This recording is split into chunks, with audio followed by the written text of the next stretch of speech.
দেখছেন আকাশের অবস্থা, আমার মনে হয় বৃষ্টি আসবে। মুসা কালিমুল্লাহ আল্লাহকে জিজ্ঞাসা করে, আল্লাহ আপনি খুশি হলে কি করেন? তখন আল্লাহ জবাব দে, আমি একটু একটু বৃষ্টি নাজিল করি। আবার জিজ্ঞাসা করে হযরতে মুসা কালিমুল্লাহ, বলে আল্লাহ এর থেকে বেশি খুশি হলে আপনি কি করেন? আল্লাহ জবাব দে, আমি একজন মানুষের ঘরে মেহমান পাঠাই।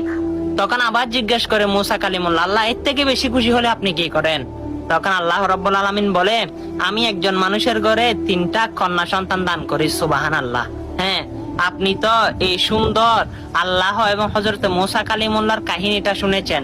অবশ্যই শিয়ার দিয়ে সকল মুসলমানের কাছে ছড়িয়ে দেন। আমিন আমিন। দেখছেন আকাশের অবস্থা, আমার মনে হয় বৃষ্টি আসবে। মুসা কালিমুল্লাহ আল্লাহকে জিজ্ঞাসা করে, আল্লাহ আপনি খুশি হলে কি করেন? তখন আল্লাহ জবাব দে, আমি একটু একটু বৃষ্টি নাজিল করি। আবার জিজ্ঞাসা করে হযরতে মুসা কালিমুল্লাহ, বলে আল্লাহ এর থেকে বেশি খুশি হলে আপনি কি করেন? আল্লাহ জবাব দে, আমি একজন মানুষের ঘরে মেহমান পাঠাই। তখন আবার জিজ্ঞাসা করে মুসা কালিমুল্লাহ, আল্লাহ এর থেকে বেশি খুশি হলে আপনি কি করেন?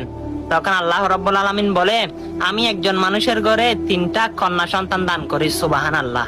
হ্যাঁ, আপনি তো এই সুন্দর আল্লাহ এবং হযরতে মুসা কালিমুল্লাহর কাহিনীটা শুনেছেন। অবশ্যই শিয়ার দিয়ে সকল মুসলমানের কাছে ছড়িয়ে দেন। আমিন আমিন।